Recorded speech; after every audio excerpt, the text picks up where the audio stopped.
All right, good afternoon, everyone. So for those that don't know me, my name is Chase Castelny. I am an IT project manager here with the City of Calgary with Smart Cities, also leading a lot of AR/VR initiatives that are currently going on.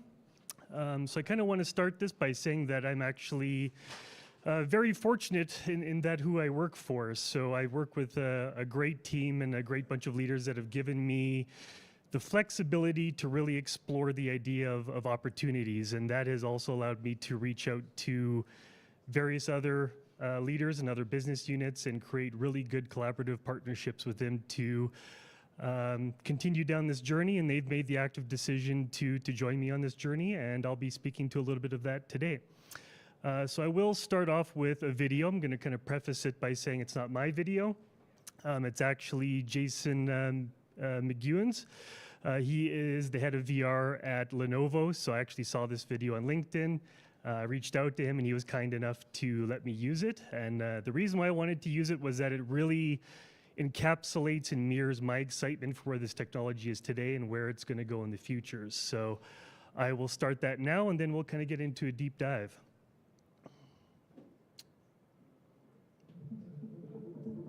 XR changes everything. How we connect, how we play, how we work. We've heard this. Where are we going to see it?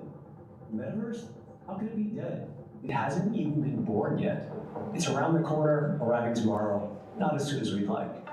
Generative AI is the key. コミュニケーションの壁がない世界を想像してみてください。La distancia y el idioma ya no son obstáculos. XR and AI can achieve this. Connections that feel real, content that is personalized. When you wake up, your day is laid out before you. Checkboxes for the checkboxers, and an infinite canvas of opportunities for everyone. Go anywhere, learn anything, do it all. Generative AI has the power to turn anyone into a creative force. And just like the internet and smartphones before them, XR devices will unlock a new level of sharing our passions, hobbies, and dreams. Speaking worlds into existence is just around the corner. Don't believe me? Consider this. Just a few months ago, this video would not have been possible. These people are not real, no stock videos were used, all of it generated with text. This technology is moving at light speed, and this is the worst it will ever be. You don't believe this will impact all media? This will be how all content will be created on the fly just for you. And XR glasses will be the best way to consume it. The convergence of XR and generative AI and real-time engines will create a data-rich world that seamlessly integrates and assists with your daily life, or offers an escape when you need it. Yeah, wearable XR devices need to improve, but come on, do I need to go there? Faster, smaller, cheaper, better. That's just the normal path of all tech. History has shown that once an idea takes root, it evolves, making life more fulfilling, easier, and enjoyable. XR will get there. We always find a way. In the history of our world, technological advancement is undefeated. To get there, a full ecosystem of computing devices will be needed everywhere, generating, localizing, rendering, and serving a constant need for content that's literally in people's faces. This will deliver a legion of new products and services, new ways to interact with the world, new fortunes to be made, new experiences to share with your friends, both real and synthetic. When devices are simple, small, powerful, and your content is always ready and waiting, you'll use them. They'll be too important, too useful to ignore. XR will change how we see the world.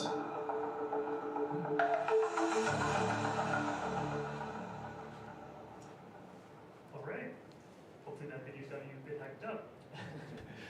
So I'm now going to get into some of the AR/VR projects here at the City of Calgary. Some of them are active pilots that we're currently working on. Some are still kind of in a conceptual stage of what could be coming in the future. The first one, augmented reality for emergency services. So being able to provide augmented reality solutions for folks like Calgary Police, City Fire, things for like wildfire, for example.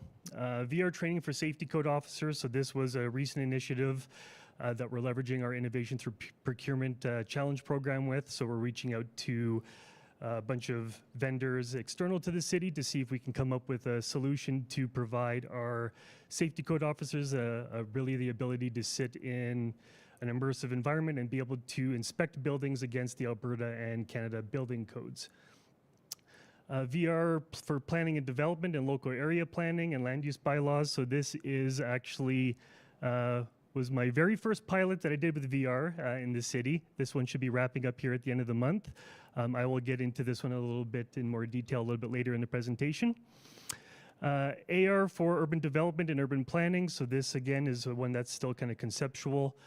So this one really surrounds providing the ability to give our urban development team and urban planners the ability to have like an AR headset, like a Magic Leap, go on site somewhere and actually drop a 3D model on the existing real world to see what those impacts are going to be in that kind of redevelopment community. Virtual reality training for anti-racism and discrimination. This one I'm hoping to hopefully move forward in the near future here. So this one I actually stumbled across, I think through the United States, where they really came up with a really great solution in giving the people the ability to basically be immersed in someone else's shoes, someone of another ethnicity, another gender, using it for workplace training to identify things like microaggressions or comments that shouldn't be said, inappropriate actions, body language, things like that. So it really gives the opportunity for people to be put in someone else's shoes, experience those situations, and be trained in how to properly deal with them moving forward. AR for corporate security. So this is kind of a two-sided coin. So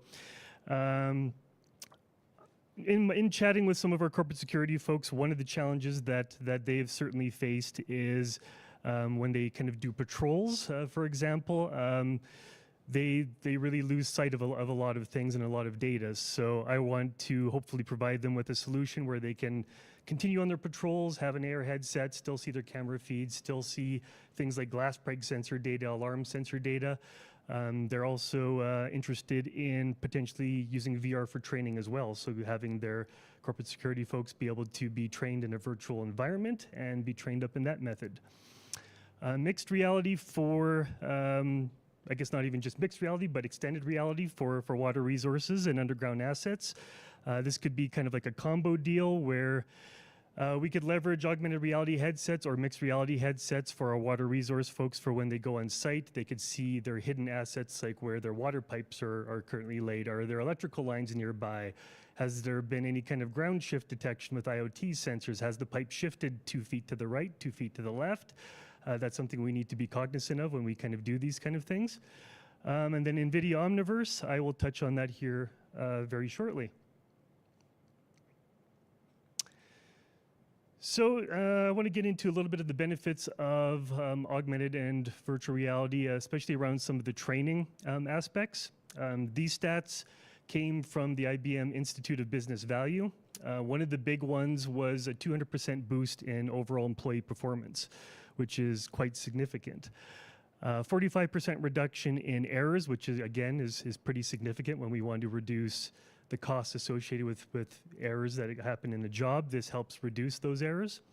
32% increase in productivity, and a 46% reduction in time to actually complete overall tasks.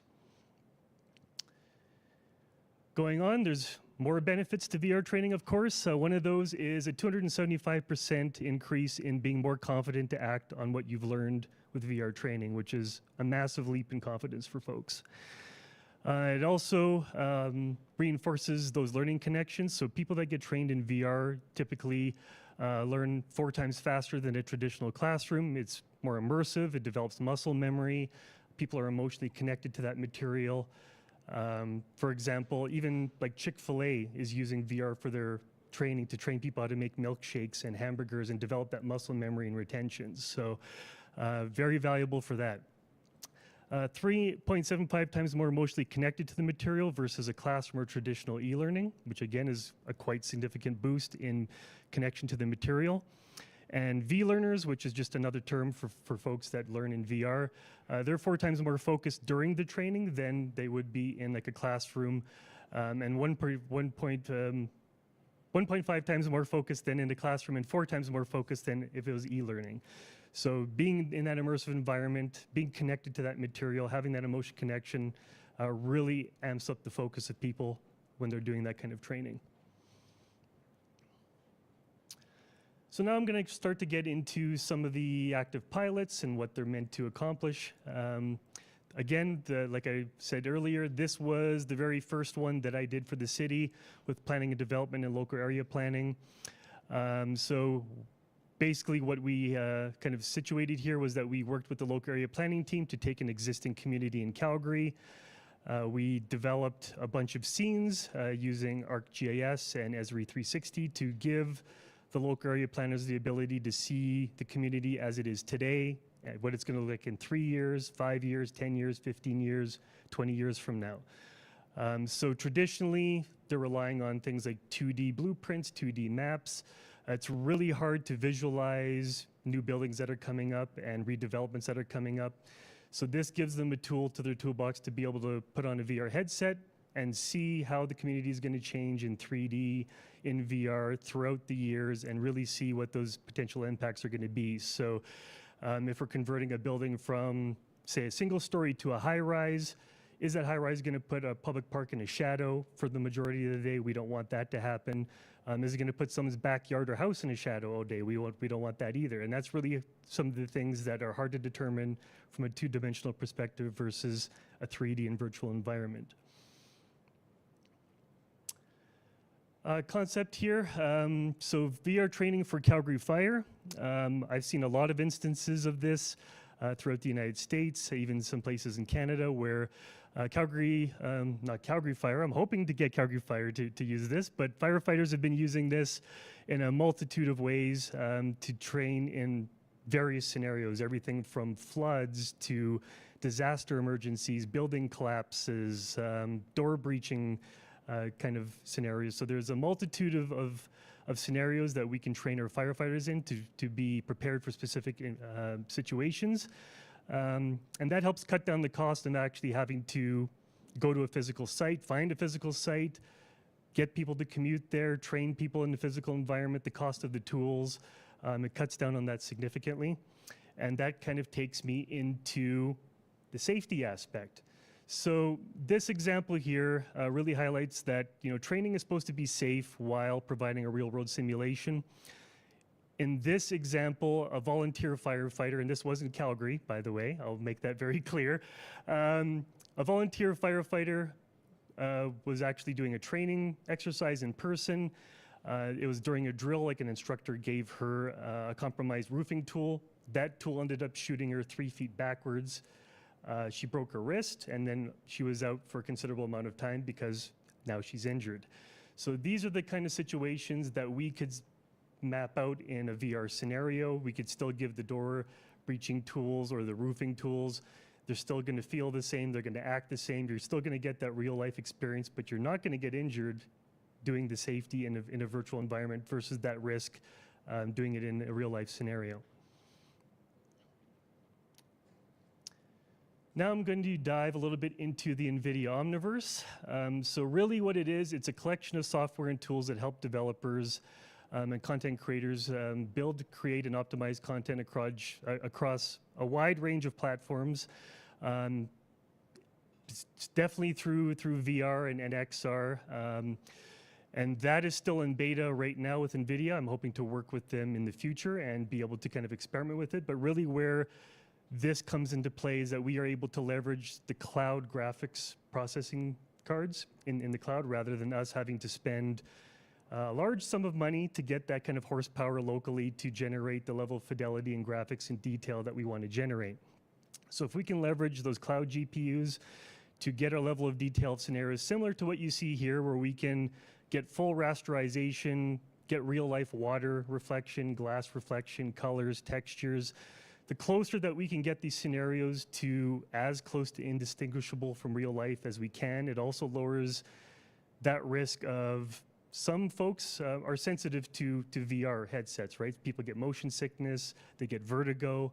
I know there's people here that deal with that, for example. The reason why that happens is because when your eyes and brain kind of detect that something is a bit off, that's what kind of kicks that bodily response to say, oh, I feel queasy, I feel off, I'm kind of losing my balance.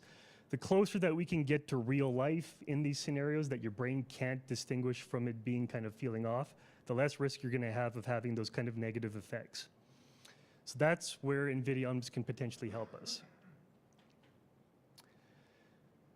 Now, not really AR, VR related, but related to NVIDIA Omniverse, we can also train artificial intelligence with synthetic data with NVIDIA Omniverse. So where this comes in handy is we can do things instead of having to take a bunch of cameras out to a road somewhere in the city of Calgary to train a model on potholes or road detection or road deficiencies, or detecting broken fences, for example, and we wanted to do that. We can 3D model and make digital twins of these roads, of these fences, of different assets, and we can train the AI model on that digital representation rather than us having to actually go out and find real-world examples to train this model on. So again, a lot of cost savings and time savings being able to train AI in this method rather than us having to go out and find different locations, try and train a model, and do it that way. Now I'll get a little bit into sort of the digital twins with City Engine and Omniverse. So we've been working very closely with our partners in collaboration, analytics, and innovation to try and bolster our city. I don't know if any of you have seen our digital twin as it exists today, but it really is, you know, every building is in there, but it's just kind of the massing blocks, kind of grayscale. There's no color, texture, rendering quite yet. So we are looking at potentially exploring leveraging City Engine of Omniverse to really bring that level of detail up to sort of what you see here, where you can start to see buildings in Calgary that look like the real life counterparts. We can leverage those buildings in a wide variety of VR, AR scenarios. Like I mentioned earlier, we can drop models on real life sites using AR. We could potentially use it for even things like notice postings for like planning and development. I don't know if anyone has ever seen the kind of notice posting signs that have been posted publicly that says, hey, something is coming up. We could do something like scan a QR code. That 3D building will pop up on someone's phone. They can see what that building is going to look like, and they can provide valuable feedback back to the city of what they like, what they don't like, changes they might want. So that's the benefit of being able to get our digital twin up to that level, are kind of components of that nature. We can also even walk inside buildings, outside of buildings, see how they're all designed internally and externally, and that also helps our planners, our urban planners, our planning and development team, local area planning, land use bylaw especially as well. So I want to also get into some of the key learnings that I've learned throughout my career trying to get AR and VR adopted into a corporation. I know maybe there's probably a lot of people here that are from external businesses, external corporations. You might have similar challenges trying to get new technology adopted. So I want to kind of touch on those from what I've learned in my experience. I'm going to kind of start from the top left, work my way down, and go from the top right, kind of work my way down. So the first one I really want to emphasize is that all of these tools are not meant to be replacements for people or jobs. These artificial intelligence, virtual reality, augmented reality, these are meant to empower our workers and empower people rather than take away. We want to upskill people, get them up to date with the technology rather than being left behind. And we really want to help them do their jobs better and more efficiently, cut down on costs. That's what these tools are meant for. These aren't meant to replace anybody. The next one, turning down ideas, is a way to help identify ideas that need further development. So this one is really important because a lot of people get discouraged if their idea gets turned down. I know I've been in those shoes in my past. Someone turns down your idea, you kind of get discouraged. But what I really want to emphasize is that it's not saying that an idea is bad. It's just saying that we need to sit down, have a further discussion. Let's refine that idea a bit further, what you're looking to accomplish. Let's come back to the table with those refinements, and then let's explore it from there on. So I really want to point out that if we turn down an idea, we're not saying no. It's just we need to have a little bit more discussion of how we can help you reach the vision that you're intending. Demos don't have to be big, but they have to resonate, and don't dismiss the power of storytelling. So, I mean, if I go back to my example with planning and development, with like my first pilot, I wanted to ensure with working with planning and development that the pilot that I'm proposing is directly related to the jobs that they do, the work that they do, the business that they do.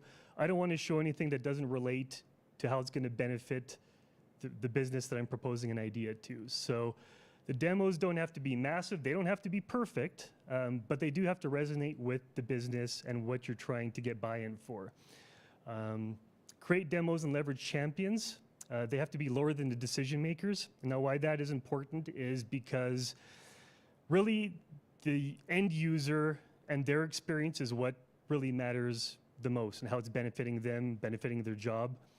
If you can go to a bunch of people that are looking to create efficiencies, they don't know how, you show them a pilot, you show them a demo, and it really shows them how it can bring back those tangible benefits back to them. If they can see that, hey, it's gonna help me do my job faster, better, more efficient, it's gonna save on costs, it's gonna get them excited, they're gonna buy in, they're gonna go to their leaders and say, we saw this really cool demo, this really cool tool, we wanna try this, can you help us try this? And it just helps get that buy-in from starting kind of at the ground level and kind of working your way up to the decision makers that way. People are self-conscious about technology. This was something that I learned at a conference that I attended a couple years ago back in Houston. And they really made a kind of funny example, but basically they related it to that there's folks out there that are not exactly tech savvy, right? There's people that have never used VR before, they've never put a headset on, and when you ask them to do that, they almost feel like they're putting on a dunce cap in some way, that they feel self-conscious, that they want to look proficient immediately, they don't want to look like they're making a mistake or doing something they shouldn't. We need to be cognizant of those folks, and we want to really make sure that they feel comfortable. We don't want to make them feel self-conscious. We want that experience to be positive the first time that they try on a headset. And sometimes that does require for us to sit down and just really walk them through it, get them comfortable, and then that self-consciousness goes away. But that's a thing that we need to keep in mind in terms of equity. We're certainly going to deal with people that are highly technical and folks that aren't. And we need to really make sure that those people that aren't going to be self-conscious about using it. Which ties up into the top right here around focusing on the user experience. And that is really the most important thing that I want to kind of drill into. Is the user experience is the most important thing at the end of the day. People remember how they felt the first time they try anything. That first impression is everything. If you put on a VR AR headset and it's laggy, doesn't work, it crashes, makes you feel sick, that negative experience immediately impacts you the first time you do it, and you're not going to want to try it again, or you're going to be apprehensive to try it again, or you're going to maybe think that it's not ready for prime time to be used in certain situations. So when you're doing demos and pilots, you really need to focus on that user experience and try to mitigate a lot of those negative aspects as much as you can, because you're not going to get buy-in unless it's a positive experience. 3D scanning with iPhones is viable for small scale. We've been experimenting with that here. I can actually show that demo to you at the end of the day when we're doing demos in the VR room in the back. But where I certainly leveraged this was with Matterport and the iPhone. So I went out to Olympic Plaza, and we wanted to kind of preserve its heritage, preserve its history as redevelopments are kind of going on. So I went out there with my iPhone. I took about 8,000 photos by hand. Our field serving folks that are sitting in the back there, you can see that demo later. They came out with their drone. They took some pictures. They took out their laser terrestrial scanner, took some scans. And I went out there with my iPhone as well to do like a 360 Matterport scan. I think I did about 300 of them, walking every 3 feet. But it turned out really well. Like, you can walk through the whole Olympic Plaza in a 360 environment. You can see it in VR. You can see it in your laptop, any device, but it really preserves how that Olympic Plaza looked at that moment and given in time. We're also working with our partners in collaboration, analytics, and innovation to try and get a digital twin generated of that plaza using Unreal Engine or Unity, and using all those photos, all those scan data, get a 3D digital twin made up, and then you can actually walk through the Olympic Plaza as it was that day in VR or AR and experience it kind of in a historical sense to preserve it.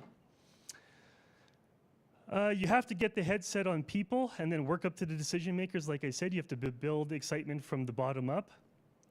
So really, at the end of the day, you have to get the headset on people because depending on people's learning styles, some people are more visual, some people are more auditory. You really need to get the headset on people for them to really understand what you're trying to do, what the benefits are, how it helps them in benefits, because just trying to explain it from a PowerPoint is super difficult, which is why we have the VR room and a bunch of headsets sitting back there so you folks can go and check it out after. But you really need to experience it for yourself to understand the benefits that come with it. And it's not something that you can explain in 2 dimensions. You really have to try it, experience it, and see those benefits that kind of come back. Failure is a good way to learn, and it's iterative, and not all projects are successful, and failure is just as good. So that was something that took me a while to learn in my career for sure. But failure is not the be-all and end-all. Projects aren't going to be perfect out the door. Pilots aren't going to be perfect out the door. Things are going to fail, but it's not the end of that project. We can learn from our mistakes, make some tweaks, make adjustments, reiterate, reapproach it, spin up that project again, see if it works, and just continue to iterate and get better. Perfection is hard to achieve. It's almost impossible in a lot of cases, but you can get pretty close as long as you consider that you can fail, you can reiterate and continue to improve and get better as you move along, right?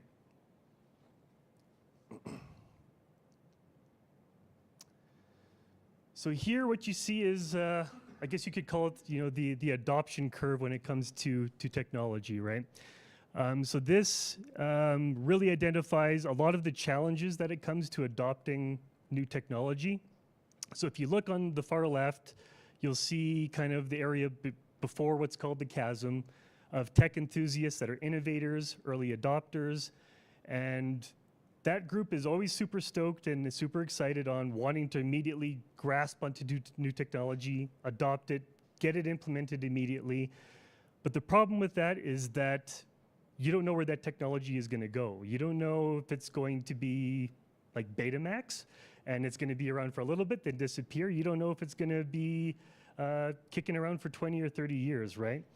And where companies have struggled by adopting too early, I mean, I guess I might be aging myself here, but I don't know if any one of you remember like the Virtual Boy for Nintendo, maybe back in the 90s.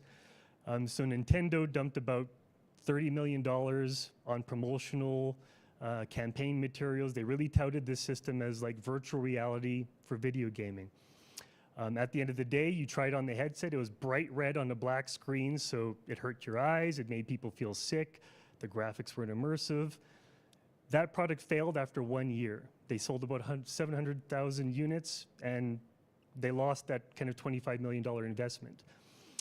And that's the risk of adopting too early, and you see that with a lot of startup companies as well. They jump on board too early, and there's a risk of losing that initial investment on adopting too early. The flip side of the coin is that you could also fall on the right side and wait too long, and you kind of stagnate, right? And the problem with that is that if you wait too long and you stagnate, and then you try to kind of play catch up, you're always going to be kind of spinning your wheels and trying to catch up because technology is evolving and moving so fast that by the time that you get to where someone else was, where they hit that early adoption, early majority kind of phase, you're always going to be behind, right, by stagnating too long. So what we've done here is that we've basically successfully kind of leapt that chasm, and we're kind of sitting in that sweet spot of the early majorities. So AR and VR, as you well know, I mean, people have MetaQuest 3s in their homes, they're using it for games, they're using it for interior decorating designs, they're mapping out their homes, they're doing video calls, watching movies. Like I said, Chick-fil-A is using it for their company training. Boeing and Lockheed Martin are using it. So we've reached kind of that sweet spot with adoption of AR and VR in that it's not at its full mature and its ultimate capability of where it's going to go, but we're early enough that it's widely adopted enough that we can jump into the sweet spot and start to see how it's going to benefit our businesses, our partners, and residents of Calgary, right? So one more thing. So I want to touch a little bit on augmented reality for emergency services. So we do have a magic leap, and I know in a lot of cases when you see kind of demos in a two-dimensional state, you think, oh, this was photoshopped, this was CGI. I've got a magic leap in the back in the VR room that I can spin up. I'm going to spin up this wildfire example kind of at the end of the day after our next speaker goes. And I'll let you walk through this kind of wildfire example in augmented reality and some other augmented reality demos that I have. But I can promise you that it looks better than what you see on the screen, with no jokes. So that's all I've got. So that is my presentation on AR and VR in the city. And I will pass it to, I guess, back to Jason, not Dave, right? Okay. Just before, thank you. That was awesome. I think just before Dave comes up, I just wanted to say what an exceptional member of our experimentation team that Chase is. I think what you're seeing is that passion for VR, that passion for exploring what's next, and then that commitment from the Wave to invest in those assets that make experimentation much easier. So whether you're fire or your parks, you don't have to make this $300,000 or $400,000 investment on your own to come and see if VR is going to help you train people how to ride lawnmowers, right? So you can leverage the assets that are here in the Wave. We're here to make experimentation easier, and we're here to add that support and some of that industry knowledge, again, that Chase has brought to our team. So thank you very much, Chase, and yeah.